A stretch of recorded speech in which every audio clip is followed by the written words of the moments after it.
for the Pledge of Allegiance.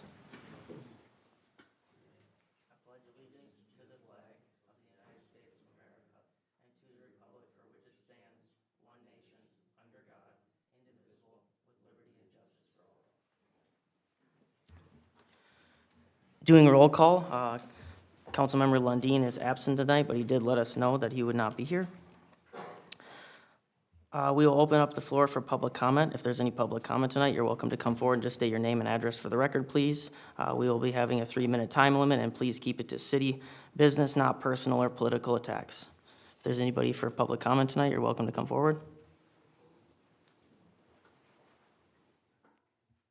Come on up, Todd. Thank you for coming. And we will talk about your agenda item in committee of a whole when we come back to it. Hi, Christensen, County Commissioner, District 4. Yeah, I'm glad to see that on the cow agenda there, because I always feel like when I come up and talk here under public comment, I feel like I'm taken away from other people's time. So I think having a nice slot will be really good. So I just wanted to give a little update on the county levy there. We ended up voting on a 1.99% levy at the county, which is actually really, really good. I wanted to see 0, and as a matter of fact, I wanted to vote for a 0-1, but what had happened was there was a higher levy there, and 3 of us voted down the higher one. And then they were not gonna vote for a 1.9, so I had to be the tiebreaker basically in order to get that passed, because I wanna see as little of an increase for the people as possible. So, anyway, that's, any questions for me?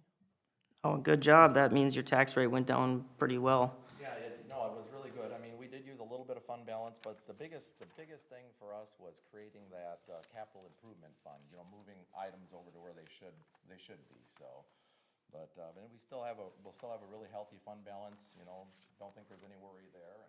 But anyways, kind of excited about the 1.9. Again, I didn't want to vote for any levy increase, but it was the matter of that or the people paying more of a levy.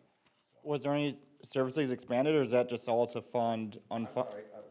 Was there any new or expanded services, or is that all to fund state mandates that were not funded? Well, this is the problem. That was why they didn't want to go down to 1.9, a couple of the other commissioners, because you don't know the unknowns, coming forward with all these mandated state stuff that aren't going to be funded anymore, which, yeah, I don't know. Anyway, no, the whole county in general, everybody has done a great job at cutting back on expenses, and I had said, we got to run the county like a business. So you're taking in only a certain amount of money, and we can only be putting a certain amount of money out. But, all right, anything else? All right, guys, thank you. Thank you for coming in, and good job. Yeah, thank you.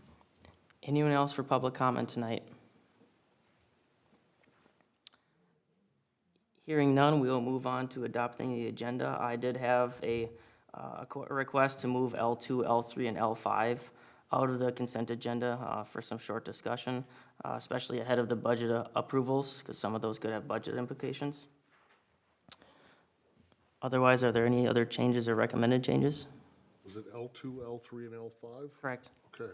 Motion to adopt with changes? Ms. Wood? L6, the personnel policy. Oh, Do you want to continue that discussion?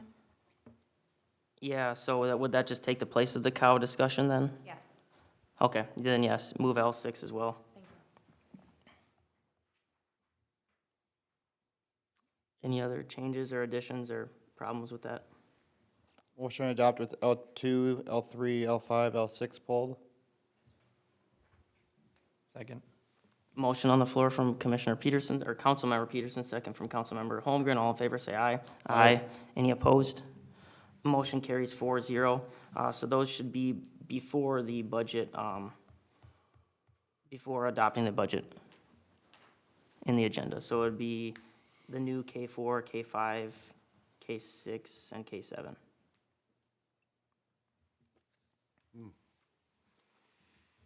All right. Next, we'll move on to proclamations, commendations, certificates of awards. So I just want to give a huge shout out to Joel Basie, Christopher Morgan, Michael Glavon, and Josh Becker for their service. The first 3 have been here for 5 years, and Mr. Becker has been here for 15 years. It's been great to see these faces in this community for such a long time. They're all very involved in our community, and we all appreciate them. So we have a couple of certificates here. Tonight, Joel is here, so I'd ask you to come forward, and Josh, you're here as well, so come on forward for a picture. Do you guys want to do them separate or together? All right, sounds good.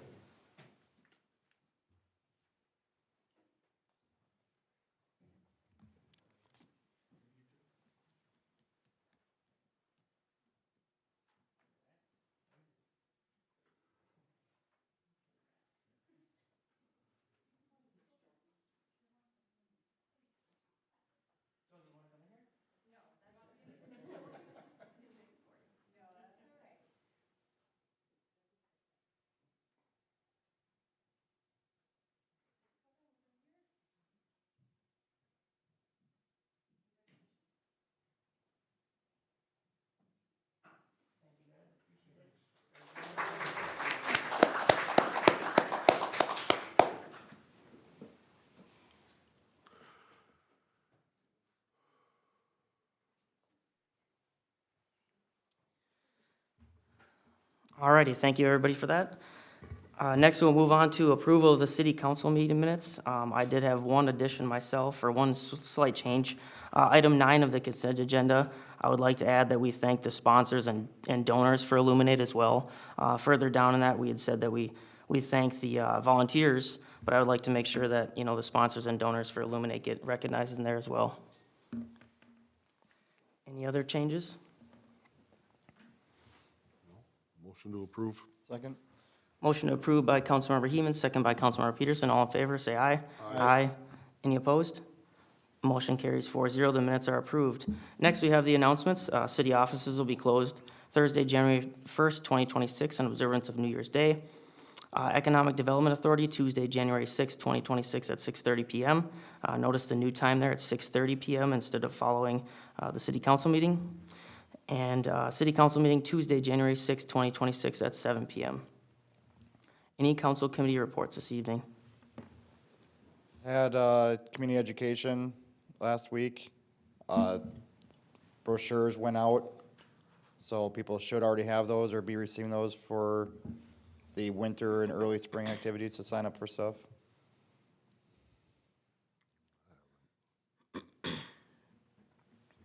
I had a BMX board meeting. They're projected to be the #1 track this year, but doesn't technically end until end of the month. So they're doing a great job there, and then they're just doing the basic preparation for next year and all their races that they have to do. So Miss Wood and I went on a tour with the city of Baldwin. LMC had a gathering there. They're actually the newest incorporated city in Minnesota. And they went from a township to a city last year because Princeton was annexing in their properties and forcing undue compliance on those annexed properties to now meet Princeton standards instead of the old Baldwin Township standards. So they decided to incorporate to protect their 7,100 township residents to try and keep their taxes low and have them have their freedoms. After the meeting, I sat down with their mayor and their fire chief and discussed, their budget, their city structure, and some of their fire operations. The thing that stuck out to me the most was that they respond to roughly 400 calls per year. They have very similar 7,100 residents to the city of Isani at a yearly fire department cost around $200,000, which comes out to a cost of roughly $500 per call.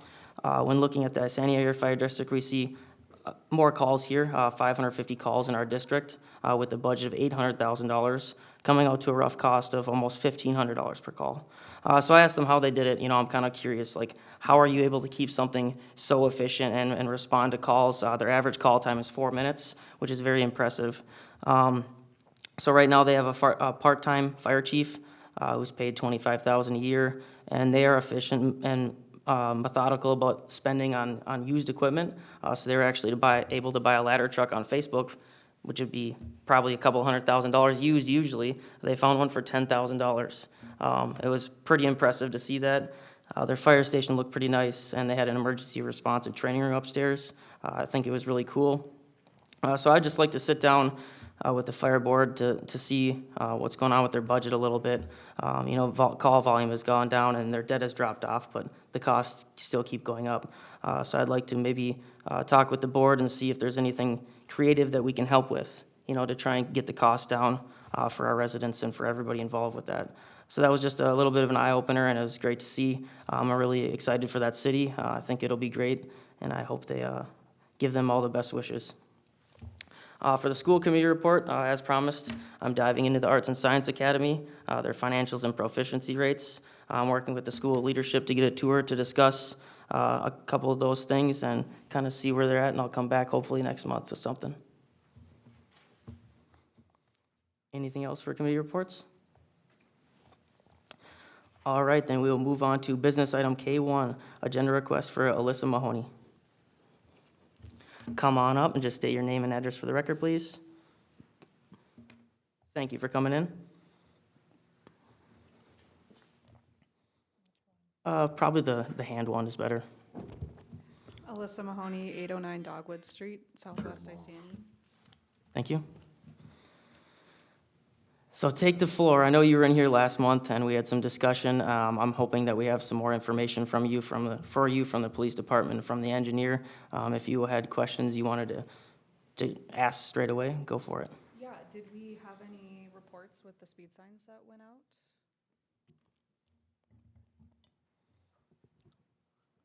Yeah, we put our speed sign up for a week, and the data we got back didn't work, so that's why you saw the counties out there. That sign's back again. I know we've had that issue, so that's a whole nother agenda topic on technology that we need to upgrade. But we were able to borrow one from the county to put out there. I gave the download to Jason to run some of his mathematical knowledge on it. So yeah, the data came back with the 85th percentile. That's like what a speed limit's supposed to be based on at 26.5 miles an hour. So pretty close to our 25 mile an hour speed. There was, I guess, technically 9 speeders that were identified, only one of which was over 40 miles an hour. So that was the new data. Looking at the past data before our project, there were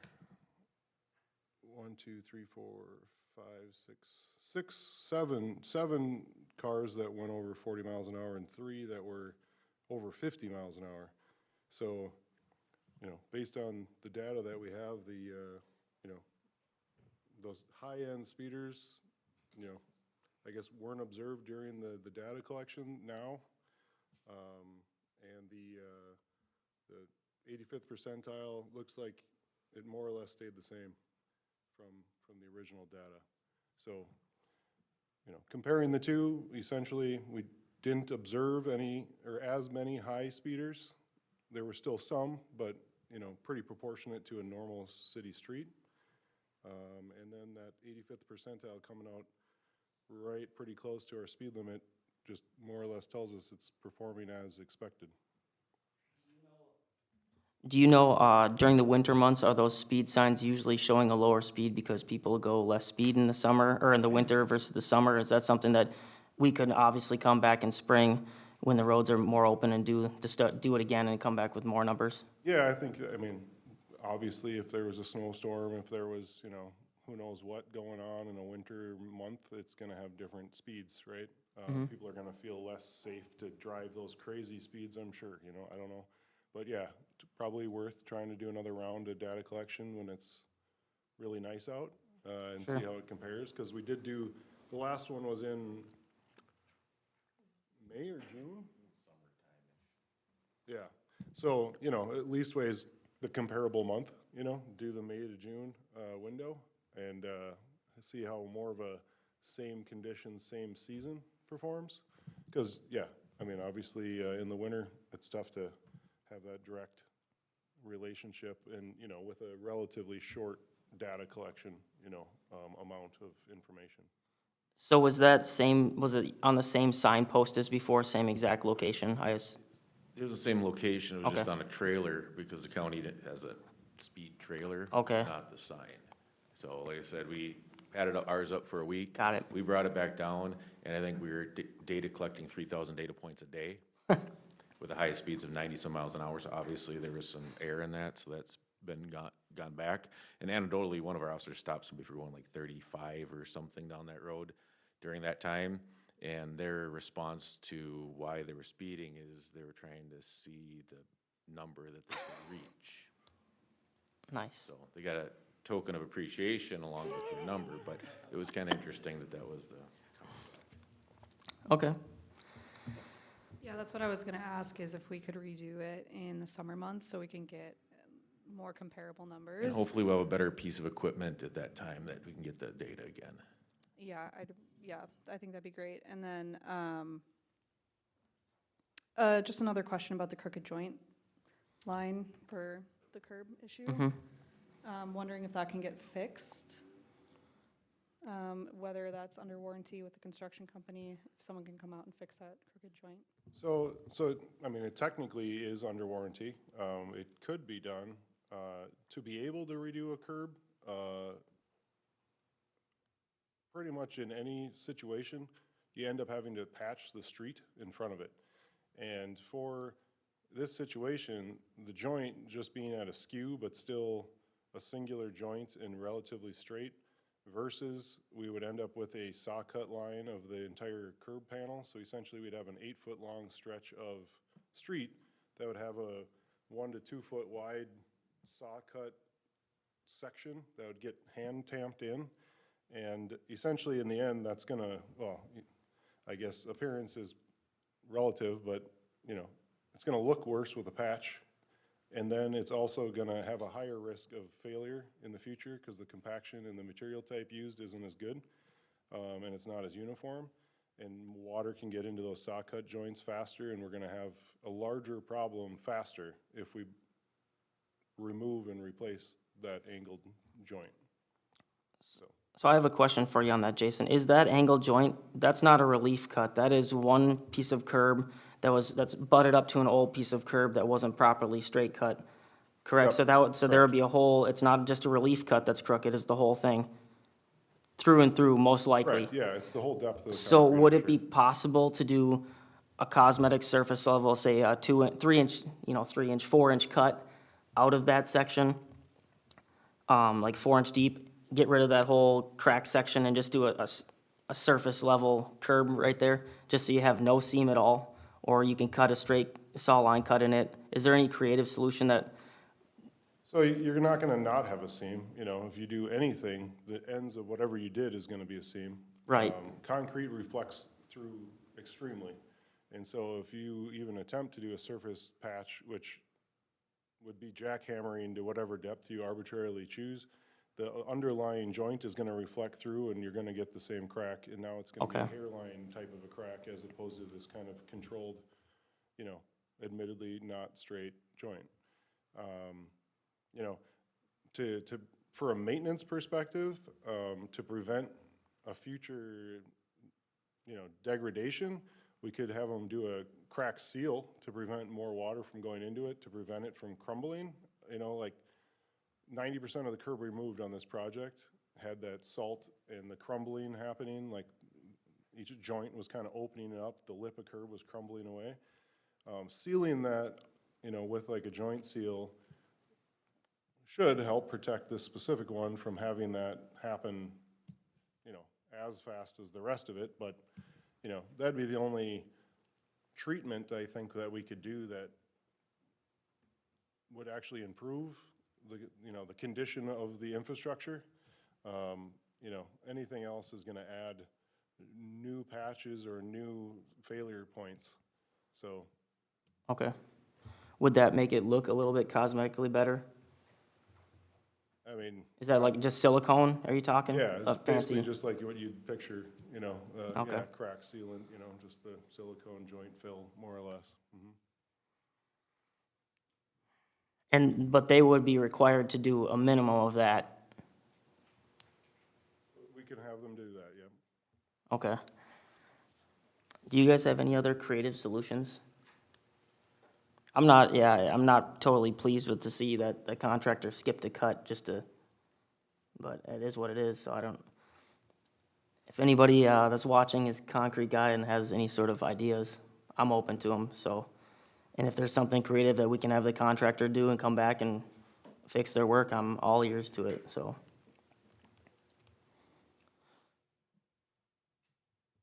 Alyssa, did you have any other questions? Yeah, I would just like confirmation that something could be done to get it fixed because the job wasn't done correctly. Yep. And we already paid in full for the street on our end, so we just expect that it to be fixed. The supervisor that headed this job as well came out and said while they were working on the road that it was not done correctly and that they would come out and fix it. And if it's covered under warranty, I kind of think it's a no-brainer to hold accountable the construction company and just have them come out and do it. I don't think that that's going to be, any sort of negative for the city or take up, that much time. I think they need to come out and just make it right. So I'd like confirmation that they'll at least come out and attempt to fix it. Because otherwise our concrete company that we're hiring this spring, we're gonna ask the city if we can redo the curb. Because we're putting a concrete driveway in, and we want our lines to be straight. And so this is really poor timing because we've already paid having someone come out to do it, and we're definitely gonna show them and see if they can do it if all else, sorry. It's okay. If all else fails. So it really just doesn't make sense to me that like we'd have to hire out a different company to do the due diligence versus just having the original construction company come out under warranty and fix the issue that they created in the first place. It doesn't really make sense to me to just say that, well, it's gonna cause more work now, it's gonna cause more weak points. I mean, it's not coming out of the city's pocket, it's under warranty, so the construction company has to come out and fix it on their dollar, to my understanding. Yep. So again, I think that it's gonna be easier on the city and the engineer department, public works, to just have the construction company come out. Otherwise, we're gonna be back here in the spring asking for whatever permits or whatever we need to just rip the curb out and do it ourselves and pay the company to do it. Because we wanna make sure that the curb is done right, so our driveway looks nice after spending however many thousands of dollars we're spending to get it done, so. Yep. And I agree with that. So what Jason's saying is the roadway is on top of the curb. And in order to take the curb out, you have to cut out some of the roadway. And then you have a patch in the road right in front of your house, which arguably may look worse and will perform worse. I want to ask and dig and see if there is a way that it can be done without damaging the road for a small section like that. So I can dig on that. I really think there is some sort of solution, even if it's creative, to at least make it look cosmetically better without damaging the roadway. So I will look into that myself more. Sometimes engineers have, no offense, Jason, but they have this way set in their mind that has to be this way, but sometimes you have to get creative. So I'll look into that for you. No guarantees. It shouldn't have been done like that in the first place, but unfortunately, sometimes you just have stuff that doesn't go right, so. The company that we hired are more than willing to come out, and they seem pretty optimistic that they could fix this. So if it comes down to that, I would love to talk to them. Can you?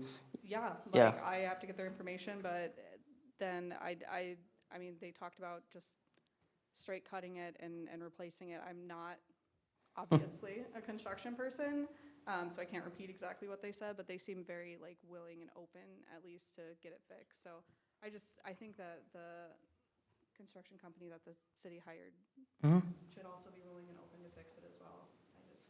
I don't think it's a massive issue, and so, like you said, I agree, if it has to be cosmetic, I just want it fixed, that's it. That's what we were told, we were told that it was gonna be fixed while they were redoing the road. So coming back later and saying it can't be fixed now because they didn't get it done in time or do it when they were supposed to, just doesn't really sit right with me. Yep. Integrity-wise, like, I just think someone needs to come out and at the very least, look at it and give us some options on what we can do, or the city approves us to redo the curb ourselves and fix it, if that's what it has to come down to. But I really hope it doesn't. And then just follow up on the speed monitoring and conducting that in the spring as well. I'd just like an update on when that's gonna happen and when we're gonna revisit that. I know May, June, and that's probably when all the curb issues will arise as well. So if we can follow up in the spring, for both issues, that'd probably make the most sense, because we're not gonna be able to do anything, obviously, now that it's winter. And that's all. So Sure. I appreciate your guys' time. Sounds good. Thank you for coming in and bringing that to our attention. I appreciate it. All right, item K2, ordinance to consider amending Chapter 160 fees. Ms. Wood.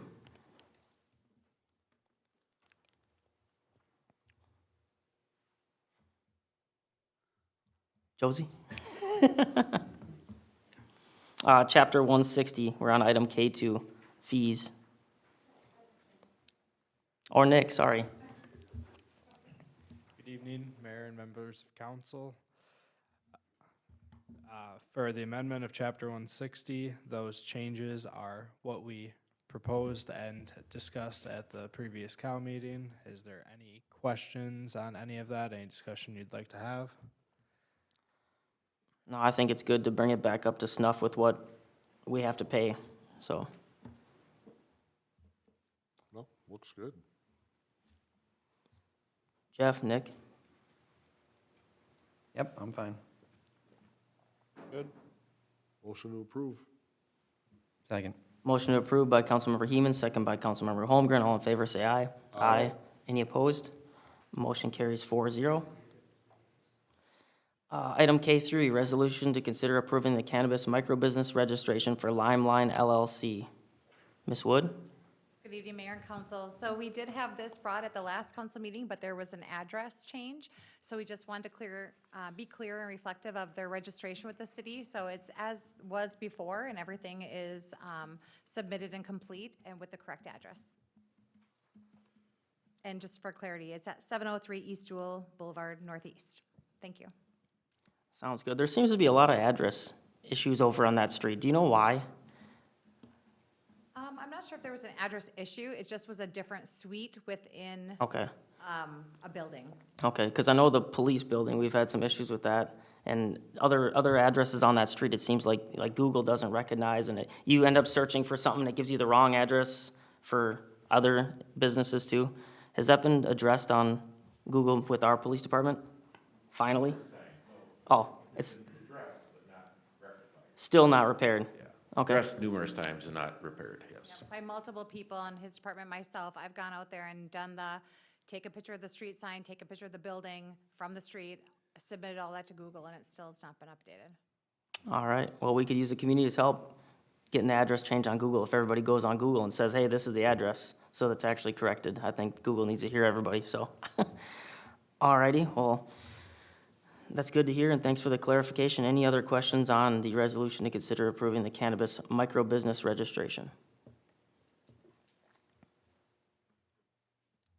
Motion to approve. Second. Motion to approve by Councilmember Holmgren, second by Councilmember Peterson. All in favor, say aye. Aye. Any opposed? Motion carries 4-0. Let's go with the new item K4, which is consent agenda L2, approving the extension for the MOA for take-home squads. So I just had a couple questions for Travis on this. How has that been going?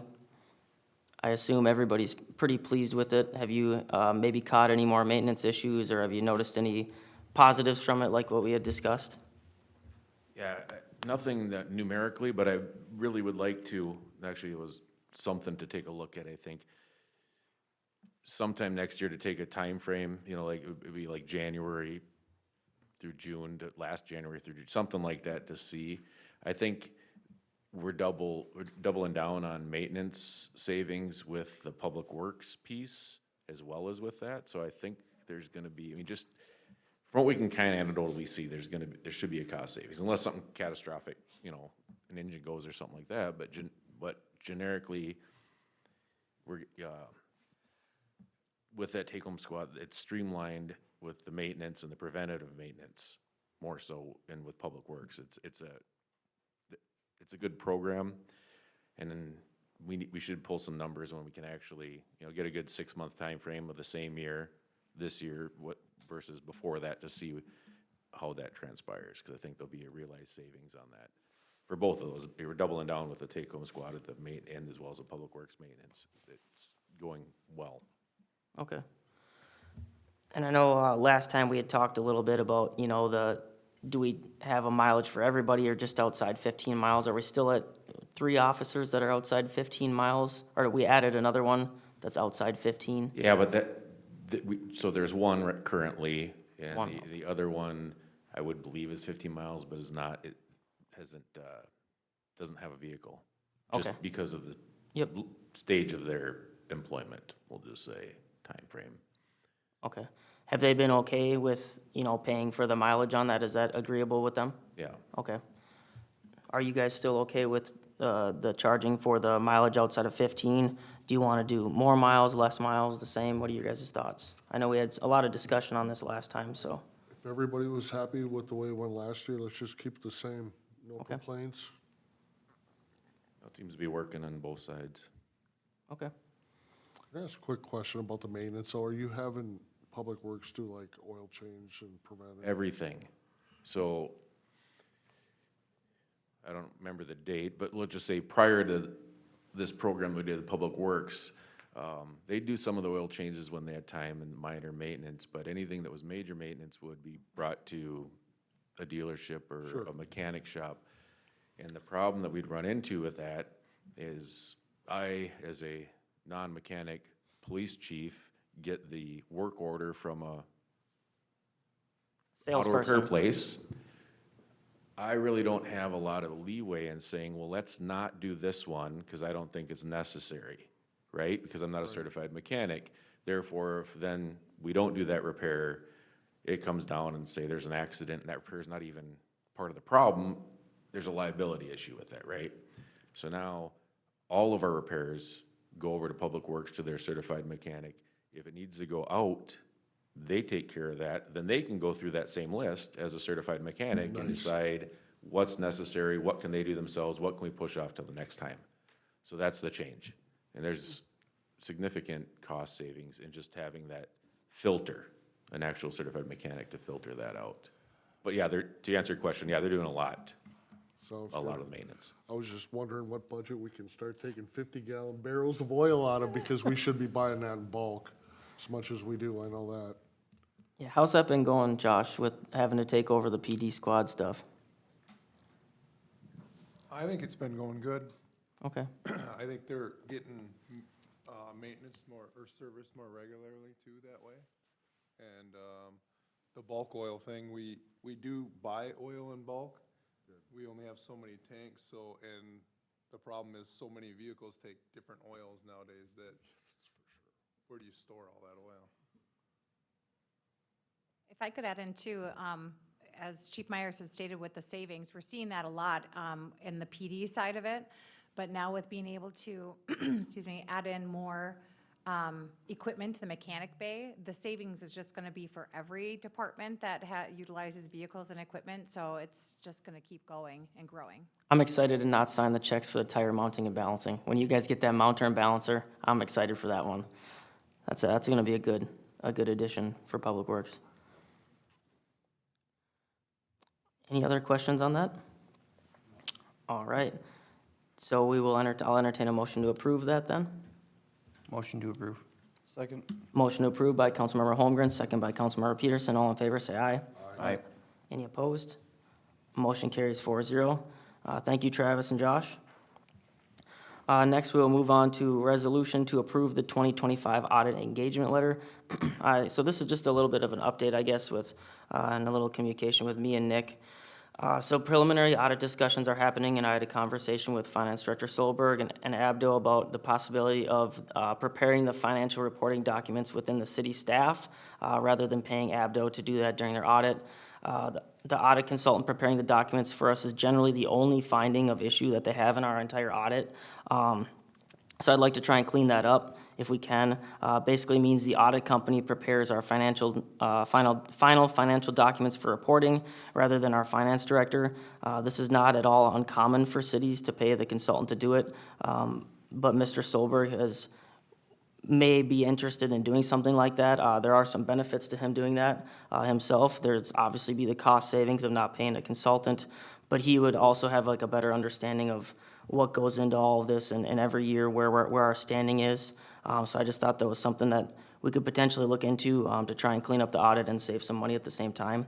I don't know if Mr. Solberg had heard back from Abdo about what that cost is, or if he has any more insight on that, and maybe if you want to talk about, what benefit it would have to you to doing it versus having them do it.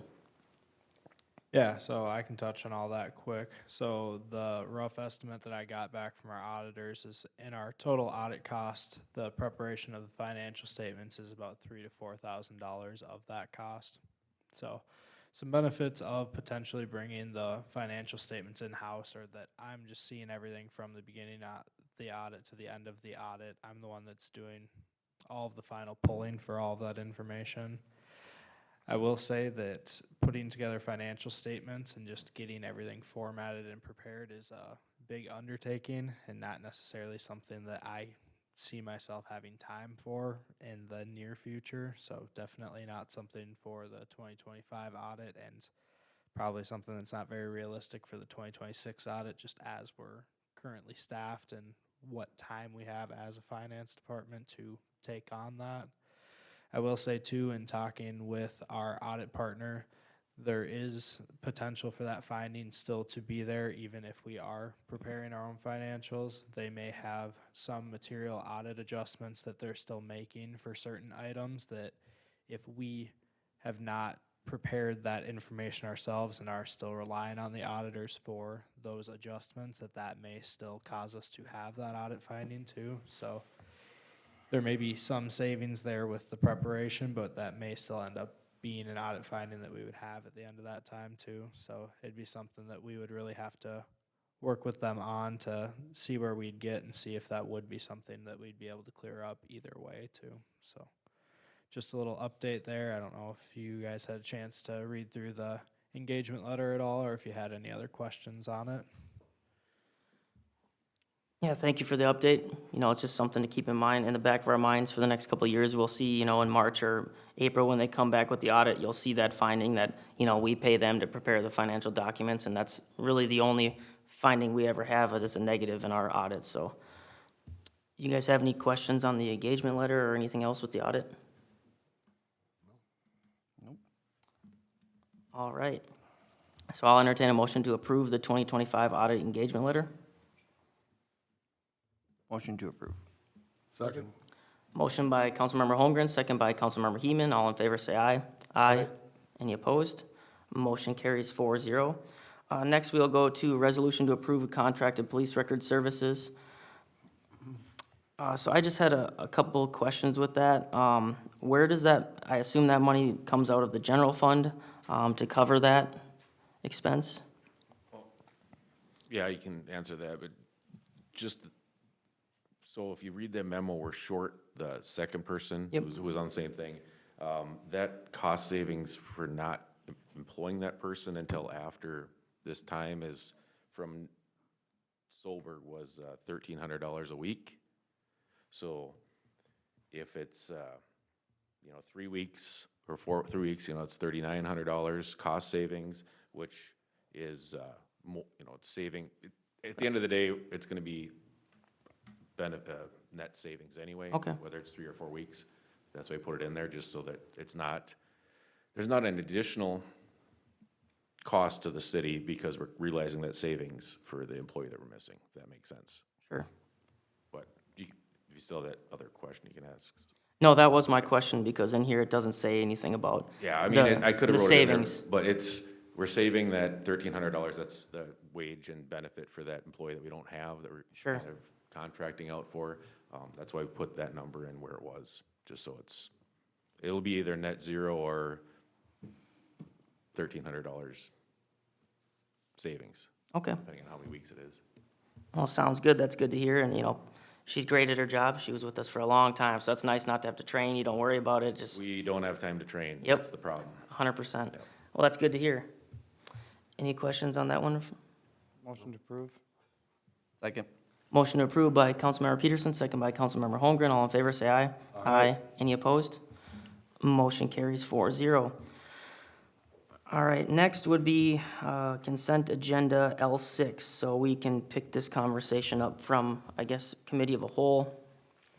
We were discussing this, and I think we got through most of it, but I just had a concern about the earned sick and safe time and I don't remember the name of the, And Mayor and Council, I did speak too soon. I do have an email from the attorney about that language of the here, so if I could read that. okay, yep, He said that you can take the full sentence from the paragraph above and insert it where the word here is, so it'd be clear, and here's what that sentence says.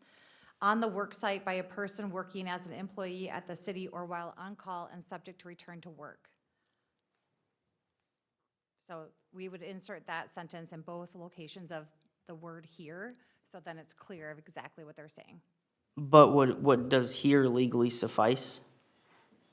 He thought it did, but if you wanted to be expanded, he Okay. said to use that full sentence. Okay, But yeah, he wrote this, so sure. it's up to council if you'd like me to put in that whole sentence that says that it's above in the other paragraph in reference, so, but. What do you guys think on that one? Fine clarifying it. I think that's clear. We already got the answer, so might as well do it so that way it doesn't happen down the road where someone needs to clarify it again. Okay, I think so. okay, I think it'd be good. I'm good with that, that sounds good. Okay, so, So The- the other changes that were discussed, I'll yep, just sure, yep, briefly highlight those, Yep. just so we have them here, was in section 2.10, add in that notification will be given to the city council to inform them. Yep. And then on section 11.07, in both locations, add in language with council approval in both of those paragraphs, in Yep. addition to the language already there. yep, And then the last item would be then discussing the 11.02 ESST further. correct. All I right, did pull up the red line policy from 2023 that had that language that was the 48 hours that you had brought up, that became effective in January 1, 2024.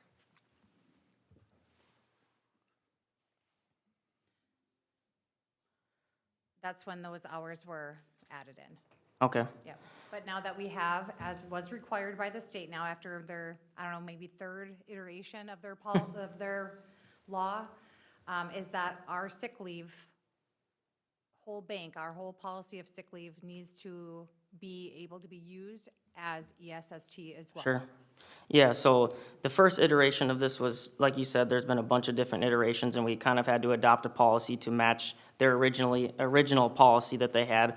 But now that they've smoothed it out, or however you want to look at it, they're probably set more at what it's going to be. And I think that our personnel policy needs to match that. And I think, the original intent of the ESST was to make sure that everybody got the minimum hours of 48 hours of earned sick and safe time, which our city offers 96 hours already for sick leave accrual. So the way it's written here right now, it allows for substantially more sick time. I think the intent was to make sure that we provided the 96 hours and then have the 48 hours, or all of it, whatever state dictates, as an easier earned sick and safe time usage. And I think that was the intent of it. I don't think the intent was to stack the two. So I guess I'd like to have a discussion on that, or, maybe next year we talk about that, but I would like to have a discussion on it, because the intent of the law was to make sure that everybody had the bare minimum, but we already give more than the bare minimum. And, adding the usage of that to make it easier for employees to our original 96 hours, I think, is most of the benefit. So that's the direction I'm thinking on it. I don't know if you guys considered that section, or, yep, go And ahead. just to be clear, it would be the full-time employees, Sure. not the part-time. So I think instead of potentially horse a piece of which way you do it, but instead of reducing the sick leave, you potentially would not give additional ESST time to full-time employees because they have sick time, but the ESST has to remain in effect for part-time employees, the way that it's Sure. accrued based upon hours worked. Okay. Yeah, and that's fine. I just want it to be a little more clear on what exactly is going on there and how that works, and have everybody whole from where they were before this. Nobody's losing hours or anything like that, and they're actually getting more flexibility with us adopting or being forced to adopt the ESST accrual. But we just want everybody to be whole of what they were before, if that makes sense. So that section, I think, could use some changing. I don't know how to word that, but maybe I could work, or we could work with city staff to figure out how to do that, but I don't know what you guys had thoughts on that for.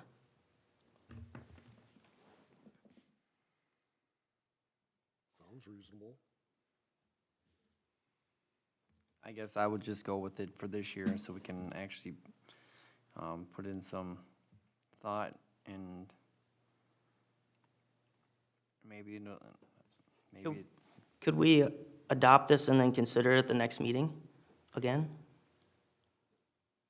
You can adopt this and have discussions at any time for personnel policy. The only thing that affects it, to talk about it as soon as the next meeting, is that we're under a status quo because of a forming union, and we're not able to change terms of employment, because it would affect those employees, and they need to be able to go through the bargaining process.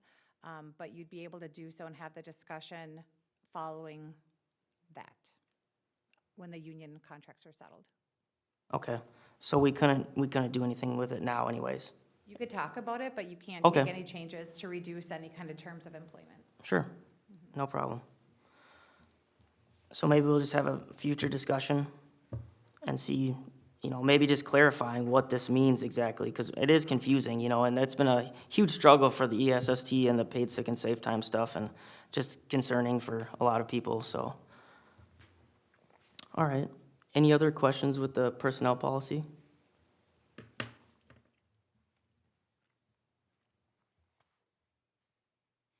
nope. None? All right, then I'll entertain a motion to approve. Motion to approve. Well, We have to approve this meeting now. what happens if we don't approve it this meeting? We still need to follow state and federal laws, that if those Right. changes are in here. If we didn't approve it, any of the LMC language that was recommended by them would not be in effect. That'd be like the one earlier, 2.0, 2.10. So, I mean, we Okay. still do have to follow state and federal laws. Sure. It's just, this lines it all out within, for all employees very easily of what they have to abide by, I guess. So maybe it would make sense, I mean, we have to follow all the laws anyways. Maybe it would make sense to come back at another meeting and actually make sure we're 100% sure of what's passed. Is that your intent, George, or what you're asking? I mean, you can discuss it at any time if you want to, if it gets passed tonight and you want to bring it back up, as long as, while we're under the status quo, no terms of employment change for, Right. for that certain period of time, you're able to change it after that. Okay. Well, there's a motion on the floor. Is there a second?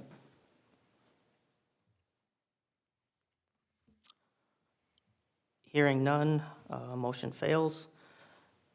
Are there any other motions or discussion to consider? Motion to table till next city council? I'll second that. Motion to table by Commissioner, Councilmember Peterson, second by Councilmember Heeman. All in favor, say aye. Aye. Any opposed? Motion carries 4-0. Thank you. Good discussion, guys. So make sure, whenever we talk about this, that you read it over and have, an idea of what you want all that to say. All right, let's get back to the city council here.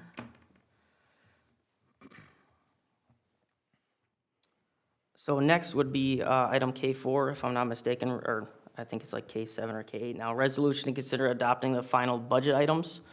That would be K8 now. K8, okay. So, Mr. Nick, go for it.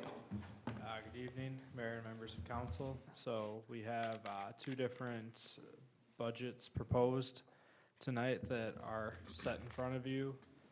The first proposal has about a $3.8 million levy that includes a 5.05% total levy increase from 2025 to 2026.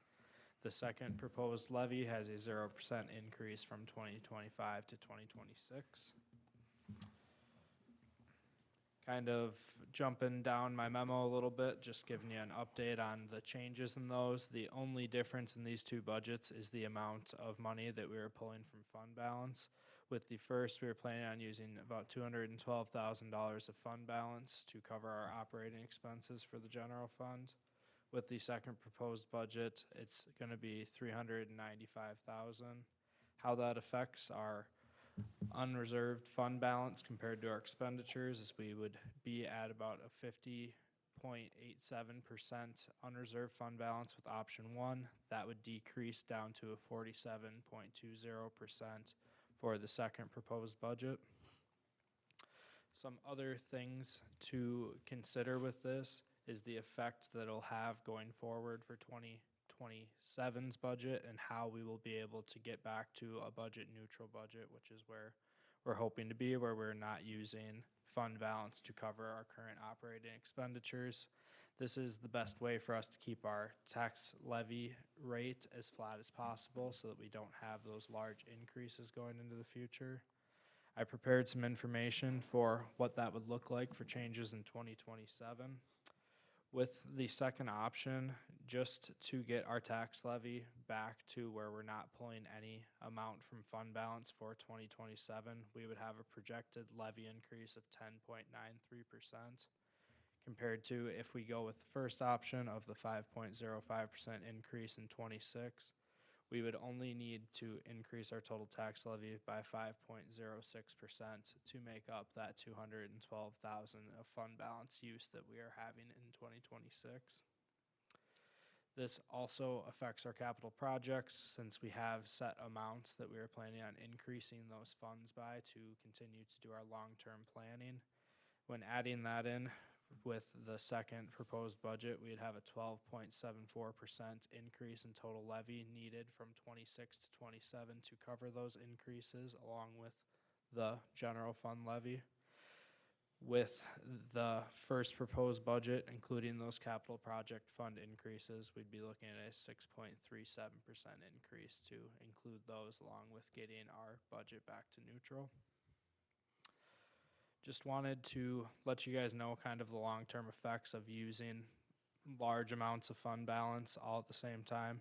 Using those reserves is good to help kind of steady out this levy. We just don't want to get to the point where we're running that fund balance so low that now we are not only trying to catch up to get to zero, but also needing to make up some of that fund balance reserve too. That can kind of get us in situations where we're gonna need larger increases going forward. So just want you guys to consider that when you're considering the 2026 budget. Sure. So those numbers are assuming no growth, no economic property sales, which we had just discussed tonight in another meeting. They're considering no cuts and kind of the worst-case scenarios. Yep, those numbers also don't include any increases to wages or steps or potential insurance bumps and all of that too. So Okay. that's at baseline, every expense line item stays the same. Sure. And we, right now, our fund balance policy says between 30% and 70%, correct? Correct. Okay, and we would be, even at 47%, we'd be pretty much smack dab in the middle. Yeah, we'd be right around there. It's just as those expenses increase, even if we're keeping our amount rolling to fund balance at zero, that percent goes down, assuming we have expenditures slowly growing as we'd expect with a growing city. So there's just that to consider too, that the slower that we're pulling from those reserves or the less that we're pulling from those reserves lets us kind of keep that flat. With what we've kind of worked on in our long-term plan, it is to try and stay roughly around that 5 to 6 to 7% increase for our tax levy going forward. Obviously, with a change in what we would do for 2026, that kind of throws out of whack what our plan would be in the future for some of that too. This kind of goes along with any projected increases in positioning or staffing that kind of was projected when those plans were put together too. So just can potentially make those long-term conversations a little more difficult too. So if we were hypothetically, say, the EDA sale, if we were to take that and put it in the general fund, right now, to go from a 5% levy to a neutral levy, a 0% levy, is roughly 182,000. The EDA sale would be 165,000 of that, so you would only see, those 10% numbers that you had mentioned. It would still be around that 5% after considering the sale of that property, correct?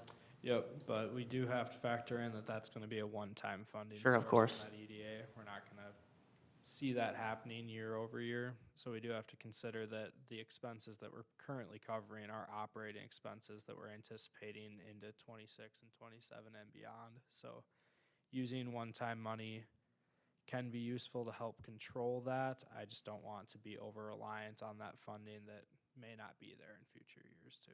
Sure. And then in 2029, we have our last debt falling off. How many hundreds of thousands, or what's the number on that? Because, right now we have, 26 we're setting, 27, 28, 29, those will be falling off. So what's the number on that? Because that'll play a factor in being able to ease in 27 and 28 as well. Yeah, so that'll be a little over $200,000 when that debt rolls off that will no longer be levying. So every year, this year, if we're doing what I hope we may consider doing is taking that EDA 165,000, putting it in the general fund. After 2029, we'll have roughly $200,000 off of our budget every year. So that basically tells you that, you had said it's one-time money, but if you look at the debt falling off, you're saving that much money every single year. The only years that you're gonna have to float are 27 and 28. So we would be basically neutral in 29. So 27 and 28, we're gonna have, the 5% increase potentially if we can't find areas to cut, if we can't, save money in PD, if we can't save money in public works in other ways. So I guess I'm just looking at, 27 and 28, yeah, you might see a 5% increase like you said, but I think in 29 and from there on, you're gonna actually see a decrease again because you have a $200,000 debt coming off. Debt is the killer of all success of every financial institution, everything. So I'm very excited about that, and I think it's looking very up for the city. But that's my questions I had. What other questions do you guys have? I think growth can offset the 2 years we need to get through, and I have hopes that the economy's gonna do well in the next 2 years. I mean, I'm with your plan. Yeah, let's roll the 165 into general, offset it, keep it at 0% this year. And let's see how next year goes. And I will mention, we do have $1,066,000 in the liquor store fund balance. I think you'd said approximately 300,000, that's earmarked already. Obviously, when you have a liquor store, you have, capital liquor that you have to purchase, so that's what the fund balance is for. So there's that cushion there too. Granted, we want to use some of that for a liquor store sign, so you don't want to, take money from that, and this doesn't take money from that, but that's always a good backup plan too. And that's, the point of the liquor store is to ease tax burden on our taxpayers, period. So, Exactly. That's the way I look at it too. And with the liquor store, we do have to consider kind of where sales trends are going. correct. I know. To make sure that we're not over-reliant on that transfer too, because if that amount does need to be reduced, tax dollars is the amount that will need to go up to offset that also, so. Right. We may have to be a little more conservative with kind of our liquor store projections going forward too, so that may be something that we need to monitor going into 26 and going forward too. I think Keith had expected a roughly 2% decrease in sales this year, correct? So if the liquor store profit, just call it 500,000. 2% of 500,000 is $10,000. I think while that's obviously, you don't want that to be a bigger snowball that, it ends up being you lose $100,000. But if you're seeing a $10,000 decrease, I really don't think that's a huge impact on a small, 2% on a $500,000. It's not a huge amount of money, but Might be able to offset that with that sign we the need. sign, You yeah. know, and maybe instead of seeing a decrease, we'll see a increase, so. Jeff, what are you thinking? Well, as long as everything lines up like we want it to, I don't have a problem doing the larger or option 2. Nick? I like option 2. I don't have hope in many things. I'm pretty, the economy's kinda, I'm not as optimistic as you. So I wanna go that way, but it's just the unknown, but I don't know. Okay. Do you guys have any other questions for Nick? I mean, maybe run more numbers by Rather him? than percent, what is the actual balance amount at currently? For our, Not percentage, but straight dollars. for our unreserved fund balance. Yeah. Let me pull that for you.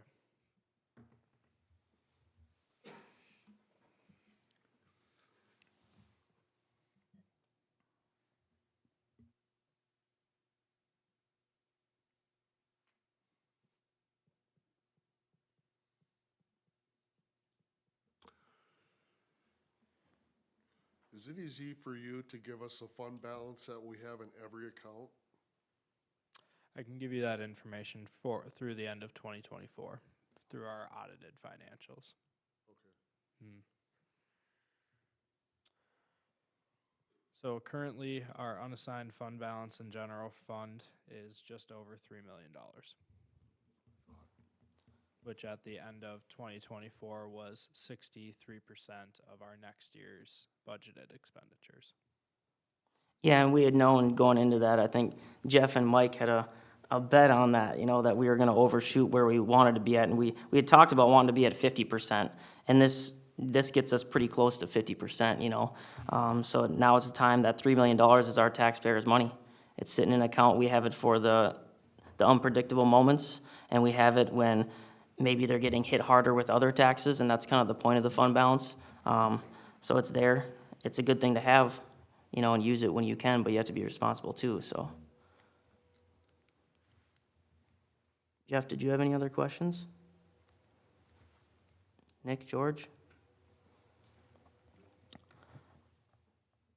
I'll entertain a motion if anybody's wants to make a motion on any of these or all of these or however you want to do it. Oh, one more thing to highlight on the enterprise fund budget. There's a big increase in the water budget expenditures there.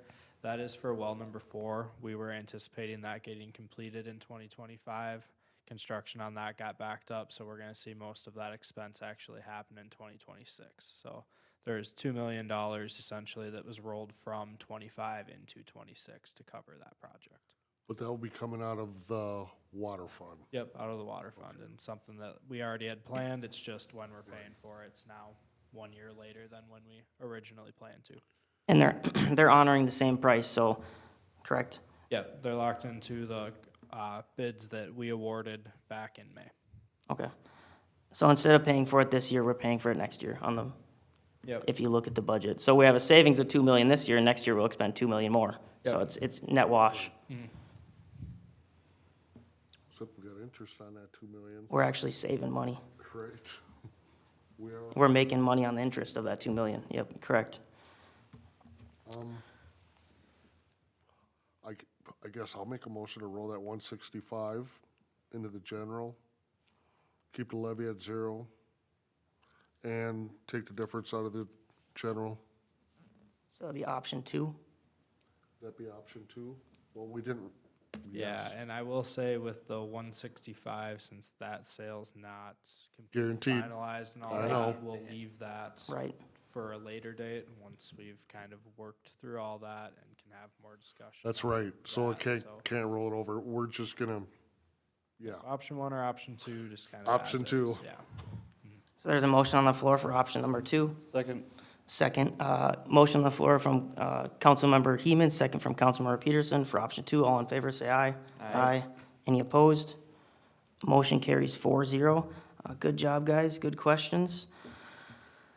Item K5, resolution to consider authorizing a 4th reduction in letter of credit for Fairway Greens North, 3rd edition, Be K9 now. or K9, sorry. Good evening, Mayor and Council. Before you is the 4th letter of credit reduction for Fairway Greens North, 3rd edition.